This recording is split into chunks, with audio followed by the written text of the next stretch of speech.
CBN, Café com Política. Bruno Silva, cientista político aqui com a gente. Bom dia. Olá, muito bom dia, Sandra. Muito bom dia, Felipe Pereira e os nossos queridos ouvintes. Tudo bem? Muito bom dia, tudo certo. Bruno, convido você e os ouvintes a acompanharem um pouquinho do debate aqui que a gente traz em relação à aprovação ontem dos deputados estaduais da proposta que restringe estudantes usarem qualquer tipo de aparelho eletrônico com acesso à internet nas aulas, né? Dentro de sala, também nos intervalos, valendo para escolas públicas e privadas do Estado, no entendimento dos deputados, que agora precisa da sanção do governador e da regulamentação também de como essa lei será aplicada. E para contextualizar um pouco mais com a gente aqui, estamos com a Aline Albuquerque. Bom dia para você, Aline. Isso mesmo, Sandra, Felipe, Bruno, muito bom dia dia para vocês, para os nossos ouvintes também. A gente contextualiza um pouco mais sobre esse projeto que foi aprovado pela Alesp. Ele apresenta algumas situações em que o uso de aparelho eletrônico vai ser permitido em sala de aula. Por exemplo, quando tiver necessidade pedagógica para o uso de conteúdos digitais, o professor vai poder usar esse recurso em sala de aula. Para alunos com deficiência que requerem esses auxílios tecnológicos e específicos justamente para participar nas atividades em sala de aula, ou também para quem tem alguma condição de saúde que precisa desse auxílio de aparelho eletrônico. Os estudantes que levarem o celular para o ambiente escolar, eles vão precisar deixar eles guardados sem a possibilidade de acesso durante o período de aula, segundo essa legislação propõe. Muitos professores, os pais e até também alguns estudantes têm relatado dificuldades em manter a atenção e o aprendizado na sala de aula diante da exposição excessiva aos celulares e muitas vezes durante as aulas e também nos intervalos. Tem tido reflexo também na saúde mental desses alunos. Essa proibição objetiva que o celular seja uma ferramenta que dê suporte às escolas somente para fins pedagógicos, não vai mais ter o uso ali liberado em sala de aula. Agora há pouquinho eu conversei com a professora Ana Lúcia Camargo Meneghel, da Faculdade de Educação da Unicamp, e ela tem uma opinião bem interessante. Ela traz que, na verdade, essa proibição ela pode não ser efetiva. Ela, na verdade, defende que esses estudantes eles precisam passar por um processo de conscientização e não pela proibição. Vamos ouvir. Essa medida da proibição do celular, ela tem que ser assim, muito cautelosa, porque assim, tudo que é proibido, o que acontece, nós queremos burlar. Os adolescentes, eles nasceram nessa era digital, né? Eles são nativos digitais. Eu não estou dizendo que assim, nossa, que bom que eles levam o celular, não é isso. O que eu estou dizendo é assim, olha, a gente precisa pensar numa autorregulação, né?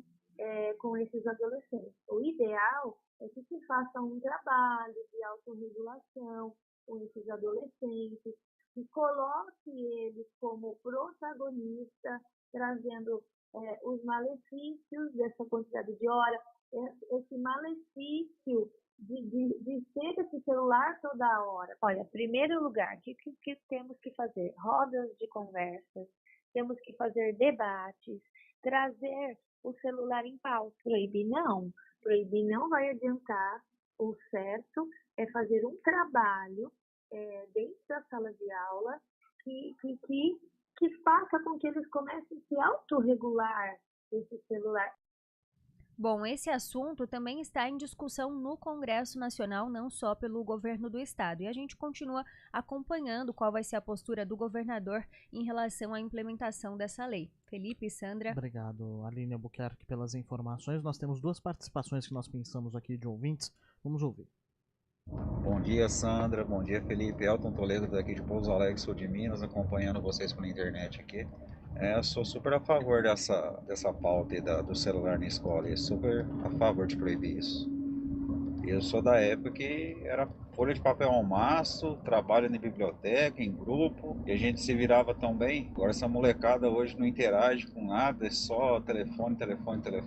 Por base minha filha com 13 anos, eu com 13 anos era molecão, brincalhão, ela com 13 anos muito tranquila, graças a Deus, mas foca só telefone, só jogo, só... Deus me livre, não sei o que vai ser a próxima geração disso. A evolução da espécie. Né? E aí fica nessa queda de braço entre os debates, né? A professora sendo contra, tem mais um ouvinte também que é a favor da proibição. Bom dia, Felipe. Bom dia, Sandra. Ademar Valinhos. Sobre os celulares em escola, eu acho que tem que disciplinar, sim. Mas eu acho que a primeira disciplina, a primeira orientação deve começar em casa, né? Porque hoje em dia é febre, né? Criançada com celular, tá almoçando com a família, tá com o celular na mão, né? É uma pena. Então tem que disciplinar, sim, com o apoio da família. Bruno Silva. Discussão social que impacta aí não só na educação em si, mas na saúde também, né? E no comportamento, Bruno.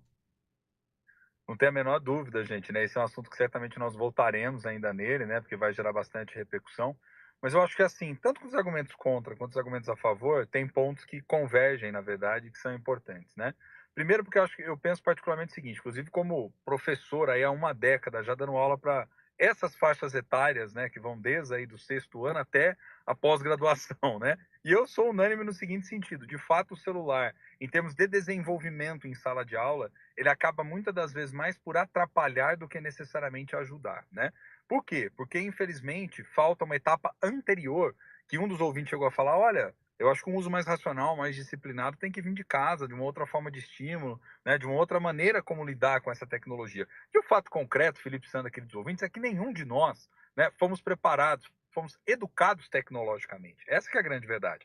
E a nova geração também não é, porque uma coisa é você jogar um celular e dizer, olha, tá bom, veja aí, e claro, a nova geração tem infinitas facilidades maiores, porque já está se habituando e se socializando nesse meio. Mas também não quer dizer que consiga lidar com toda a potencialidade tecnológica para a finalidade educativa. Então eu acho que tem que haver um duplo esforço aí, na verdade. Primeiro, não adianta só fazer um projeto proibindo e, de algum modo, também não orientar professores, gestores, os próprios pais sobre como lidar com essas novas ferramentas, com essas novas tecnologias, para poder apropriá-las na educação da melhor maneira possível, né?